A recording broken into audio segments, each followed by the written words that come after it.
Good evening, community.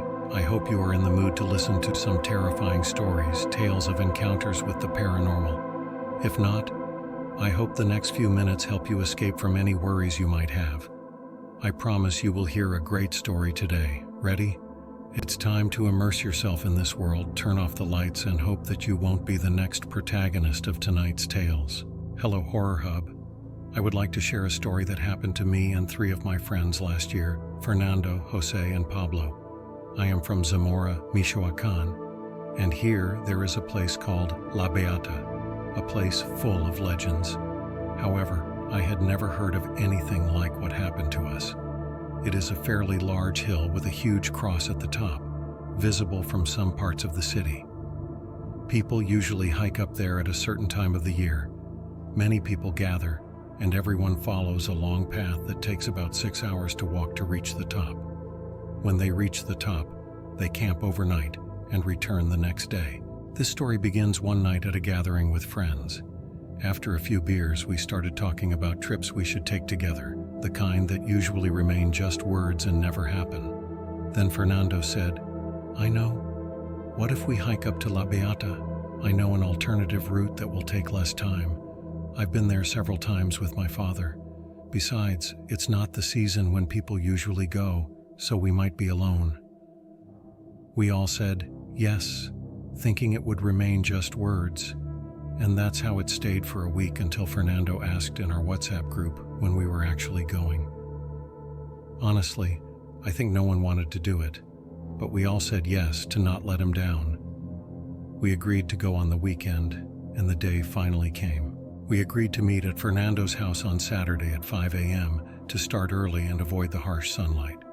On Saturday, we all gathered at his house with our backpacks full of food and water, as we did not plan to return until the next day.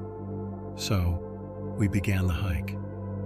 After about 3 hours of walking, Jose suddenly said, "Listen, stop. I think I hear something."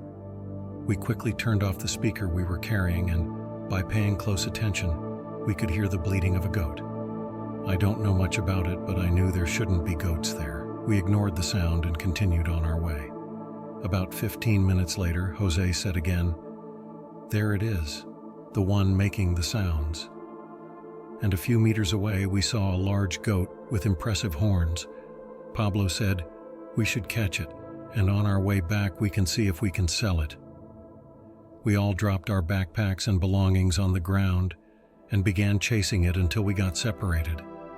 In the distance, we heard Fernando scream, and when we reached him, he was sitting on the ground, catching his breath, and said, "I caught that darn thing, but it bit me, and I let it go." We started laughing at him until he showed us his forearm, where he had been bitten. The bite didn't seem serious, but was bleeding heavily. We began treating it with what we had, and then he said, "That thing had tremendous strength. My dad has goats even bigger, but none are as strong as that one that got away." We continued laughing and started looking for our backpacks, which we had left behind. We found them one by one until we found Fernando's backpack hanging high up in a tree. We asked if he had left it there, and he said no. He said, "Surely one of you hung it there, don't pretend. Help me get it down." When we got it down, it smelled terrible, like something rotten. We thought it was the food he was carrying that had spoiled from the heat and didn't pay much attention to it. We continued our hike. The day went by normally, except that in Fernando's backpack we found a dead bird that was already decaying. Very angry, he asked who of us was the joker who put it there. We all said that none of us had done it. We just threw it away and continued the day as normally as we could, but we kept hearing the bleating of the goat in the distance. Around 2 a.m., the sound got very close, waking us all up. Jose was the first to see it and said, "This time it won't get away, darn it," and started chasing it.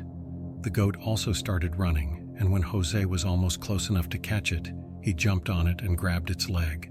However, it seemed that Jose weighed nothing because the goat dragged him several meters before he let go. We kept running after it until, I swear to you, community, the goat stood up on its hind legs and ran like that, screaming, "Fernando, Fernando," and I swear it was laughing at us. We stood frozen until we looked at Fernando. He was sitting, vomiting and crying like a little child. while the laughter faded away. None of us could speak. Words wouldn't come out. When we could finally speak, we realized that Pablo wasn't with us. We started looking for him and found him not far away, sitting and crying with his head between his knees. He kept crying until he said, "I kept chasing it until it spoke to me in my mother's voice." Pablo's mother had died a few months ago. He never told us what that thing said to him, and honestly, we don't want to know. We couldn't sleep, and as soon as it was 4:30 a.m., we started our way back.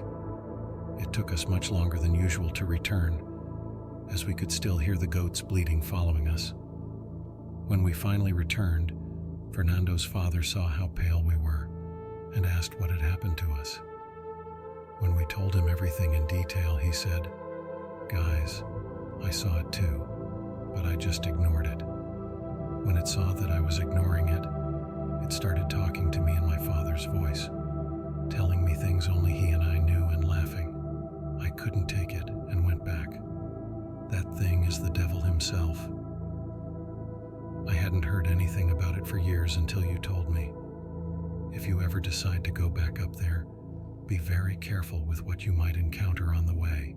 Obviously, none of us ever went back there, and it never crossed our minds to return to the place where we had the worst experience of our lives. I hope you enjoyed my story. Thank you very much. We also want to send greetings to Zamora and all of Michoacan, where this story took place, and ask everyone who lives there if they have ever experienced or heard of something similar. It is undoubtedly a sinister phenomenon, but very interesting. You know, we are always waiting for your stories, no matter how incredible they seem.